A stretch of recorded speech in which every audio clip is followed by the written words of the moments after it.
Hey, welcome back. Grab your coffee because today we're talking about something that sounds incredibly simple, vitamin B12. Maybe you're taking it right now, maybe it's in your multivitamin, or maybe you've been told you need a methylated B complex because you have an MTHFR gene variant. You flip over the bottle, you see names like methylcobalamin, cyanocobalamin, hydroxocobalamin, adenosylcobalamin, and you think, wait. It's all just B12, right? Well, not exactly. Today, I want to tell you about one of my favorite patients' stories. This is such a neat story because it completely changed the way I think about this vitamin. So I'm going to call her Anne. Anne was 52 and she was going through menopause. When she first came to see me, she was exhausted. She couldn't lose weight. She had brain fog. She just didn't feel like herself anymore. And she was already working with another doctor, taking a GLP injection medication, but something just wasn't adding up. The medication really wasn't giving her the results everyone always talks about. She was getting frustrated. So instead of asking, which weight loss medicine should we change? We asked a different question. Why wasn't her body responding? We were looking at all the connecting pictures of her body. As we dug deeper, we found an autoimmune thyroid disease known as Hashimoto's or autoimmune thyroid disease. Her immune system was attacking her thyroid. Her gut needed rebuilding, and that takes months of that work, strategic development for that. So her inflammation was high. We didn't chase the weight. We focused on calming her body, getting the inflammation down, supporting her thyroid, healing her gut, reducing inflammation, and something really, I would say, really interesting happened. The same GLP she'd already been taking, guess what? It started working. Over the next 6 months, Anne lost 60 pounds.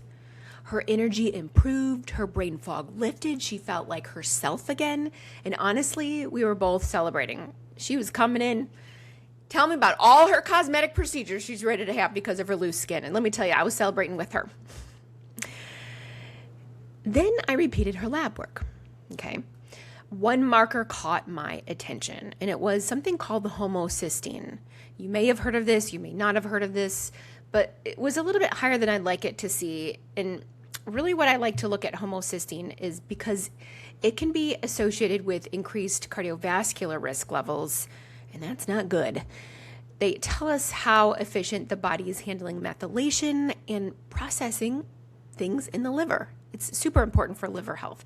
So I made what I thought was a very reasonable adjustment. I increased her methylated B vitamins. Nothing dramatic, just a small change. We bumped it up from from 1 capsule to 2. So again, not a massive change. However, a month later, she came back into my office. She smiled. She sat down. She said, "Emily, I can't sleep now," in her lovely accent. No anxiety, no new stress. We walked through everything. No new hot flashes. Nothing was different except she could not fall asleep. So she told me she was shopping for a mattress. Her and her husband were shopping for a mattress because they were convinced it was the bed that was a problem. And I'm like, whoa. We got to look at the timeline of things. We started reviewing everything. Every supplement, every medication, every recent change, and every single thing that we did. I'm very detailed like that. The one thing we'd changed the month later was her methylated B vitamins. So we backed them down. Within just a few days, she was normally sleeping again with the same thyroid, the same hormones, the same mattress, the same life. The only thing that changed was that amount of that one vitamin. And that experience taught me something that I'll never forget. Every supplement has a job. And today's episode is about understanding the job of vitamin B12 because not all B12 is created equal. So let's get into it. Before we go any further, I want to make something very clear. Anne's story is not a story about methylated B vitamins being bad. They're not. In fact, I recommend them every single week in my practice. For many people, they're exactly the right choice. The problem wasn't the vitamin. The problem was that it was no longer the right dose for her body at that point in her journey. And that's a lesson I wish more people really just understood. We live in a world where supplements are often marketed as if they're always better, like higher doses, more potent, more bioavailability. But biology just doesn't work that way. A supplement isn't good or bad per se. It's a tool. Just like you wouldn't use a hammer to tighten a screw, you don't use every supplement for every person. Every supplement has a purpose and every supplement has a job. And your body decides whether that job is helpful or whether that job is simply just too much. And that's exactly what happened to Anne. So to understand why, we first have to talk about something called methylation. So if you've spent any time reading about functional medicine, you've probably heard the term methylation. Maybe you've also heard the term MTHFR gene. Social media has certainly made this popular. But really, what is methylation? And at its simplest, it's one of the thousands of chemical reactions that happens inside of your body every second. Your body uses methylation to make neurotransmitters, to repair DNA, to process hormones, to support detoxification, to regulate inflammation, to create healthy cells. It's involved in almost everything. One of the nutrients that helps those reactions is vitamin B12. Now, here is where things get interesting. Vitamin B12 isn't just one molecule. There are 4 different forms of this molecule, and each one has a slightly different job. Some require your body to convert before they become active. Some already are active. Some support energy production. Others support methylation cycle more specifically and more targeted, more directly. And understanding those differences helps explain exactly why Anne suddenly couldn't sleep. So before we get into each form, which I'm going to do with you, I want to tell you where much of my own understanding of methylation came from, because I think it's important to know where this information really originates. So before we dive into the different forms of B12, I want to explain early in my functional medicine training. I spent a lot of time studying methylation with Dr. Ben Lynch. You may know him as the founder of Seeking Health or the creator of Strategene Report. He spent years helping practitioners understand how genetics, methylation, histamine, detoxification, and nutrition all intercept. Now, I'm not telling you this because I want you to go buy a report. I'm telling you this because I want you to know it just isn't my opinion. This is an area that's been studied extensively by people who've devoted their careers to understanding these pathways, and there are hundreds of peer-reviewed journal articles published in those journals, So it's extensively studied. It is really backed up. It is not just something made up, okay? So over the years, I've seen these concepts play over and over again in real patients like Anne, and her story makes perfect sense. Once you understand the science, that's when things make sense. So, did you know that one of the most common forms of B12 actually contains a cyanide molecule? I know, that sounds terrifying. But don't worry, this isn't one of those internet fear-mongering moments. It's just chemistry. And understanding that chemistry helps explain why there are multiple forms of B12 in the first place. The form I'm talking about is, you ready for it? The most common form. Cyanocobalamin. Cyano. The name came from literally the cyanide group that's attached to the B12 molecule. Now, before you panic, the amount of cyanide is actually extremely tiny. It's not a toxic dose. Your body is perfectly capable of removing it, but your body still has work to do. It still has to remove it. Before cyanocobalamin can actually be used, your body has to remove that cyanide group and then convert the vitamin into one of the few active forms, either methylcobalamin or adenosylcobalamin. Think of cyanocobalamin like buying furniture from IKEA. You absolutely end up with a useful piece of furniture. You just have to assemble it first.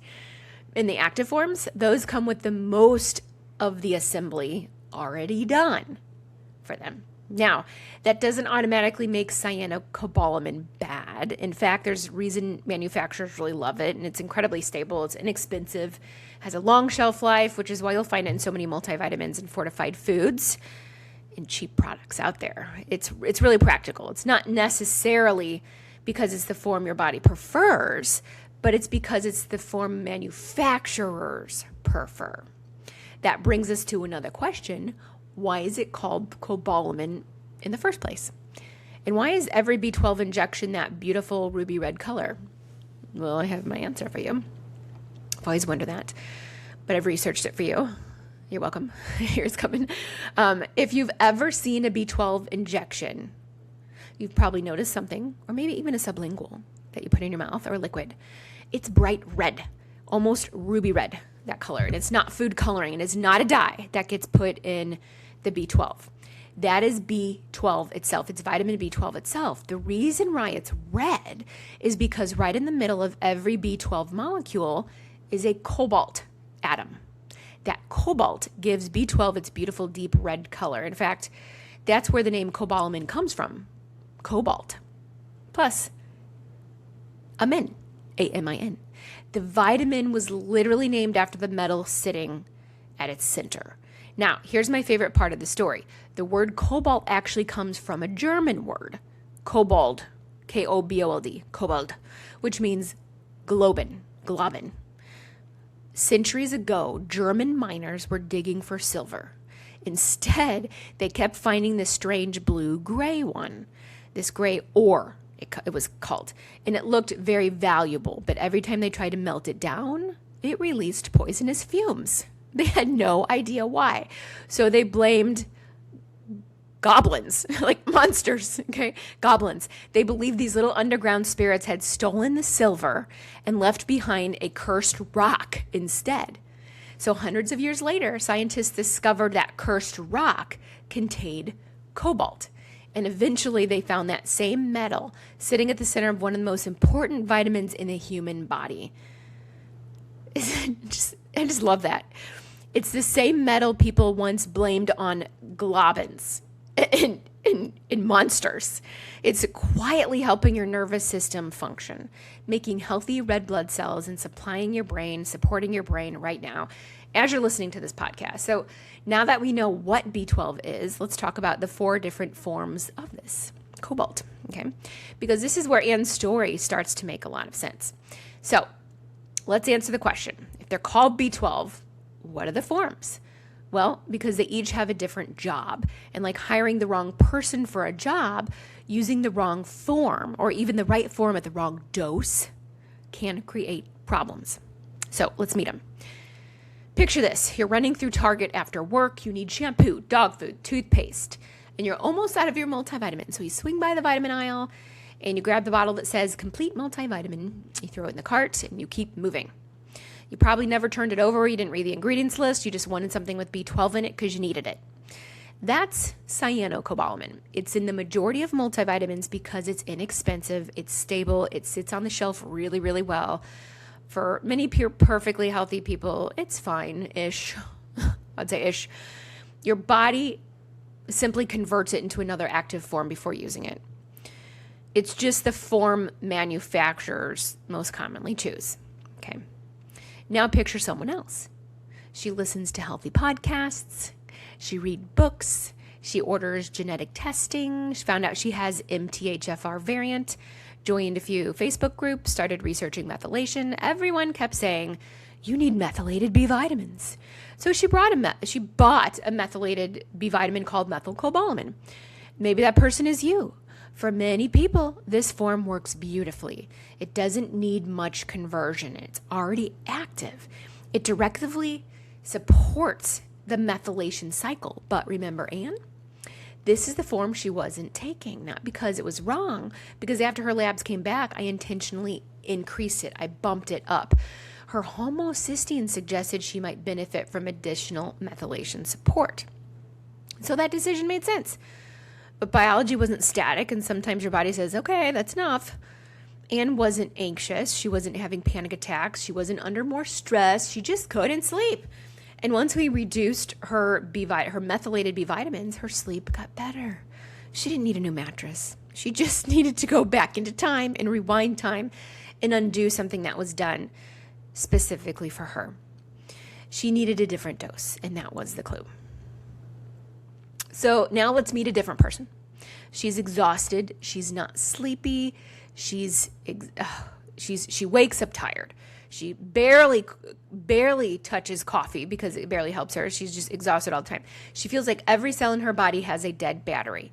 That's because adenosylcobalamin, item number 3, has a completely different job. Instead of primarily supporting methylation, this form works inside of your mitochondria. This is called adenosylcobalamin.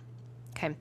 Your mitochondria are the tiny powerhouse plants, the power plants that, just like the factories inside every cell. They produce energy, and adenosylcobalamin helps support that process. So if methylation is helping one department, adenosylcobalamin is helping another. It's the same vitamin, different assignment. The last form might be my favorite. Picture someone whose labs show a true B12 deficiency. Maybe she's had years of acid reflux medication. Maybe she's had bariatric surgery, maybe pernicious anemia, or simply just doesn't absorb nutrients very well anymore. She's not looking to optimize. She's looking to replace something that's really just missing. That's called hydroxocobalamin, and it has a long track record. It is very well tolerated. It stays in the body longer, and the body can convert it into whatever active form it needs. Think of it like giving your body raw ingredients. Instead of a finished product, you're giving it all the raw ingredients it needs. Here's another interesting fact about hydroxocobalamin. It's actually used in emergency medicine. Get this, to treat cyanide poisoning. The very same vitamin used to correct B12 deficiency can also save someone's life after cyanide exposure. Is that an oxymoron? Is that karma? I don't know, but that is really interesting. It's incredible. So people often group hydroxocobalamin and adenosylcobalamin together because they're both considered non-methylated. And that is true. However, they are both quite different. Hydroxocobalamin is more like a reserve player. Your body can convert it whatever active form it needs. Adenosylcobalamin is already suited for its role. It's working directly in mitochondrial energy production.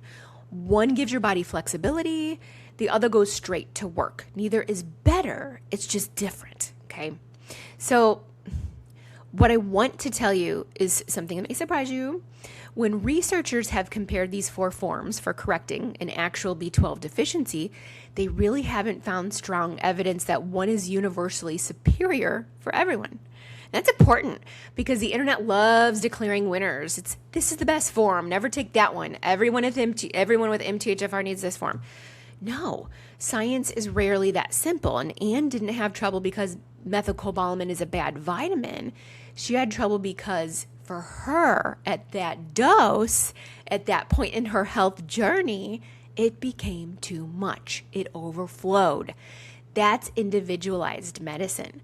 And it's not about finding the best supplement. It's about finding the right tool for the right person at the right time. So now that we've talked about the 4 forms, let's answer another question I get all the time.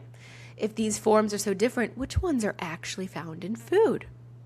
Because nature has been answering that question long before supplement companies ever existed. Here's a question that we're going to dig into. Because we're looking at B12, researchers have actually looked at this, and what they find is absolutely fascinating. Different animal foods naturally contain different forms of B12. So think beef, lamb, venison. These foods tend to contain more adenosylcobalamin and hydroxocobalamin. That's meat. The forms your body has been working with for thousands of years, adenosyl and hydroxo. Dairy and eggs. We got milk, cheese, yogurt, egg yolks. These contain proportionally more methylcobalamin. Nature isn't giving us just one form. It's giving us a mixture. So we got different foods in different forms of B vitamins, all working together. So here's the interesting part. Cyanocobalamin, the form found in most multivitamins, it barely exists in nature. It's largely a manufacturing choice because it's inexpensive, it's stable, it's easy to produce. Not because it's the form your steak, your salmon, your eggs naturally provide. So think about dinner tonight. If you had salmon, steak, or some yogurt or eggs, your body received a variety of naturally occurring B12 forms, exactly the way humans have eaten them for generations. And I think that is an important perspective. Nature has always favored diversity. It really has. So let's go back to Anne, because honestly, she taught me something. Many things, actually. When she came back and told me she couldn't sleep, my first thought wasn't, well, that's strange. My first thought was, well, something changed. Our bodies don't usually create brand new symptoms for no reason. Symptoms are information. They're clues. Sometimes they're telling us something is missing. Sometimes they're telling us something is too much. In Anne's case, it wasn't her thyroid. It wasn't menopause. It wasn't her mattress.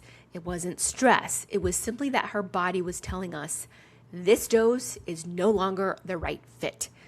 So we listened, we adjusted, we helped her sleep. Her sleep returned. And honestly, that is functional medicine. It's not memorizing protocols. It's not giving everyone with MTHFR variant the same exact supplement, the same protocol. It's not chasing lab numbers and just isolation. We're looking at the whole story. We're listening to the picture. Or listening to the picture, we're listening to the whole piece. We're looking for patterns. We're asking why, and remembering that every patient is different. That's why I always tell my patients every supplement has a job. The goal isn't to take more supplements. It's to make sure every supplement you're taking still has a reason for being there. So let's bring everything together. B12 isn't just one vitamin. It's 4 different forms, each with different purpose. We got cyanocobalamin, stable, affordable, requires conversion before your body even uses it. We got methylcobalamin, already active, wonderful for many people, but not always the right dose or the right fit for every person. We got adenosylcobalamin, the quiet worker inside your mitochondria, helping produce energy. And hydroxocobalamin, the flexible form, excellent for correcting deficiency, even used as an antidote for cyanide poisoning. None of them are good. None of them are bad. They're just different tools. And like any tool, the right one depends on the job. So if today's episode taught you anything, I hope it's this. If you've ever started a supplement, any supplement, and suddenly developed a symptom, something new, something different, don't ignore it. Rewind time. Go back. It doesn't automatically mean the supplement is harmful, but it also doesn't mean you should simply just push through it. We got to listen. Your body may be trying to tell you something because your symptoms are data. If today's conversation made you curious about the supplements sitting in your own cabinet, you're going to love what's coming next. I'm releasing a 3-part series, free, called The Supplement Audit, the 15-minute supplement audit. And together we'll walk through how to evaluate what you're taking, why you're taking, and whether each supplement still has a job to do. Because sometimes the biggest breakthroughs don't come from adding something new. They come from understanding what you're already taking.